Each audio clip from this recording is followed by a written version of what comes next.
Hi everyone, my name is Andrea Pearson. I'm author of the book The Key of Kalenia, first in the Kalenia series, and set to come out the 28th of June of 2011. I'm going to talk about social networking. Social networking to me is incredibly important. You can't do anything in this world without social networking. And I'm going to talk about each of these sites right here and individually and why I think that they are important. First, Wattpad. Many of you are Wattpad users. Wattpad is a great place to go for encouragement on your writing, to read other people's work, and to promote other people's work. It's a great place to get to know authors that are in the similar situation you're in.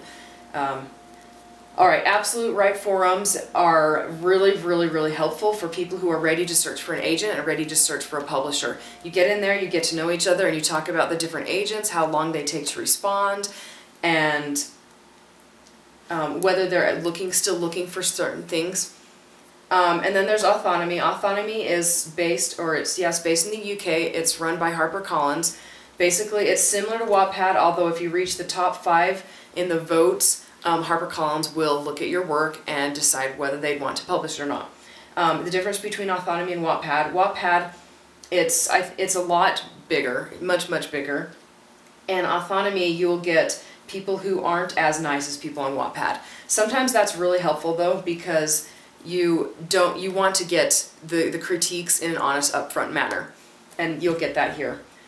Twitter is something that I used to think was really silly. The name Twitter, I didn't think anybody could take that seriously, but once I started my account and actually got involved in Twitter, I realized it's a very powerful marketing tool. Facebook is good because it helps you to reach other people and to get to know one another through statuses, through notes, through pictures, and things like that. And blogs, the same with blogs, though a blog is more centralized on your thoughts and your opinions in, individual posts.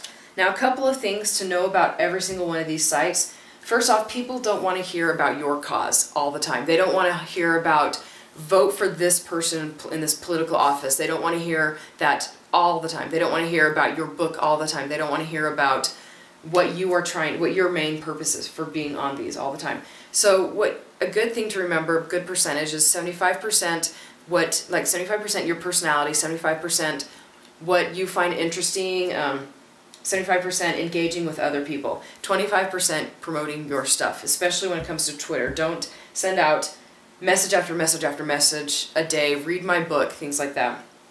Also, one thing to make sure you check before you post anything on any of these sites is whether it's enlightening or informational. If it's not enlightening in some way to other people, probably you shouldn't post it. If it doesn't inform people about yourself or inform people about news or something that's important, then again, don't post it. People don't take people seriously who are constantly posting about the color of their carpet or dyeing their hair all the time. So, though those things are fun to read sometimes. Another thing is to remember that the internet is 100% permanent. Even if you delete something you wrote on a blog, like a scathing remark about a friend of yours like 3 years ago, even if you delete it 10 minutes after you wrote it, people can still find it. And the reason is because there are websites out there that take pictures of every single website, and they'll take them, I don't know how frequently, but if you go back 5 years, 3 years, 2 years, you can find anything that anyone has ever posted. And publishers and agents use this. They like to find out who they're actually looking to represent. They want to know more about those people. So these are the first things that I want to talk about social networking. I'll go into detail a little bit later on Twitter especially, and how to get more followers and things like that in a later video. Thank you. I'll talk to you later.